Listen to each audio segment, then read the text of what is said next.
Hi hello friends, എന്നുണ്ട് എല്ലാവർക്കും സുഖമാണോ?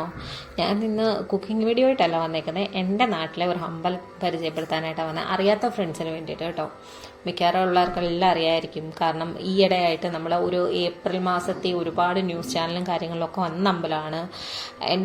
അതായത് ആലപ്പുഴ ജില്ലയിലെ നൂർനാട് പാറ്റൂർ എന്ന് പറയുന്ന സ്ഥലത്ത് ഉള്ള ഒരു ഭദ്രാളി ക്ഷേത്രമാണ് കേട്ടോ. പള്ളിമുക്കം ശ്രീ ഭദ്രാളി ക്ഷേത്രം. നോക്കി എന്ത് ഭംഗിയാണ് കാണാനെന്ന് പറയാം. 3 ചുറ്റിനും വെള്ളത്താൽ ചുറ്റപ്പെട്ട ഒരു അമ്പലമാണ്. അമ്പലത്തിലോട് വെള്ളം കയറില്ല, എന്നാലും 3 ചുറ്റിനും പുഞ്ചയാണ്. അപ്പം അമ്പലത്തിൻ്റെ ബാക്ക് വശത്തായിട്ട് കുളമുണ്ട്. ആ കുളവും മഴ പെയ്തു കഴിഞ്ഞാൽ വെള്ളം കയറുന്ന പുഞ്ചയും ഈ കുളവും പുഞ്ചയും കൂടെ അങ്ങ് ഒരുമിച്ചിട്ട് ഒരു കാഴ്ച തന്നെയാണ് കാണേണ്ടത്. അതും ഞാൻ വരുന്നതിന് ഒരാഴ്ച മുന്നേ വരെ ഇവിടെ താമര കൊണ്ട് കളിയായിരുന്നു. കാരണം എന്താണെന്ന് വെച്ചാൽ താമരപ്പാടം അത്രയ്ക്ക് നമ്മുടെ ന്യൂസിനകത്തൊക്കെ ഇഷ്ടം പോലെ വന്നിട്ടുണ്ട്. താമര കൊണ്ട് നിറഞ്ഞ് സേവ് ദ ഡേറ്റും അല്ലാത്ത മറ്റേ എന്താ പറയുന്നത് ഷോർട്സിൻ്റെയും അല്ലാതെ ഒരുപാട് യൂട്യൂബേഴ്സ് വന്നും വ്ളോഗേഴ്സ് വന്നും എല്ലാം ഇത് ഒരുപാട് റീച്ചായിട്ടുള്ള അമ്പലം കേട്ടോ.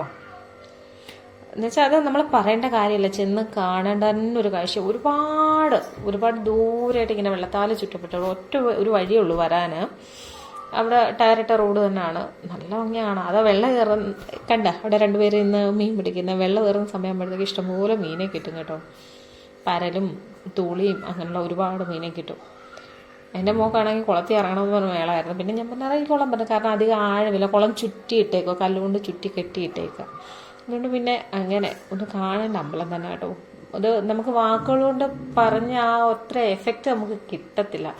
ഡയറക്റ്റ് അവിടെ പോയി കാണണം, അതിൻ്റേതായിട്ടുള്ള ആ ഒരു ഫീലിങ്സ് നമുക്ക് വരണം. അത്രയ്ക്ക് നല്ലതാണ്. അതുമല്ല, ആ അമ്പലം കയറുന്നത് തന്നെ എന്താ പറയുന്നത്, നമ്മളെ തെച്ചിപ്പൂ, നല്ല ചുമന്നിരിക്കുന്ന കളറിലെ തെച്ചിപ്പൂ കേട്ടോ. എന്ത് ഭംഗിയാണെന്നറിയാം. തെച്ചി എന്നാണോ പറയുന്നത്, തെറ്റി എന്നാണോ പറയുന്നത്, എന്തായാലും ഇത് രണ്ടും ഞങ്ങളുടെ അവിടെ പറയും കേട്ടോ. ചുറ്റിനും ഈ അമ്പലത്തിലുള്ള പൂജയ്ക്ക് വേണ്ടിയിട്ട് ഈ പൂക്കളാണ് എടുക്കുന്നത്. എന്നാലും വെളിയിൽ നിന്ന് കൊണ്ടുവരുന്ന പൂക്കളും എടുക്കാറുണ്ട്. പക്ഷേ ഈ പൂക്കൾ തന്നെ മതിയാവും അമ്പലത്തിലെ പൂജയ്ക്ക്. അതോ ഒരു പുഴുക്കേടോ കാര്യങ്ങളോ ഒരു കുഴപ്പമില്ലാതെ ആ ഒരു ചെടി നിറച്ച് ഇലയെക്കാട്ടിലും കൂടുതൽ പൂക്കളാണ് വിരിഞ്ഞ് നിൽക്കുന്നത്. ഇത്രയ്ക്ക് ഭംഗിയാണ് കാണാനായിട്ട്. അമ്പലത്തിൽ ഇപ്പം പുതിയതായിട്ട് തന്നെ ഗോപുരം പണി നടന്നുകൊണ്ടിരിക്കുക കേട്ടോ. ആദ്യമേ സ്റ്റേജിൻ്റെ പണി കഴിഞ്ഞു, ഇപ്പം രണ്ടാമതായിട്ട് ഗോപുരം പണി ഇങ്ങനെ നടന്നുകൊണ്ടേ ഇരിക്കുക. പയ്യെ നല്ല രസമാണ് കാണാൻ കേട്ടോ അമ്പലം.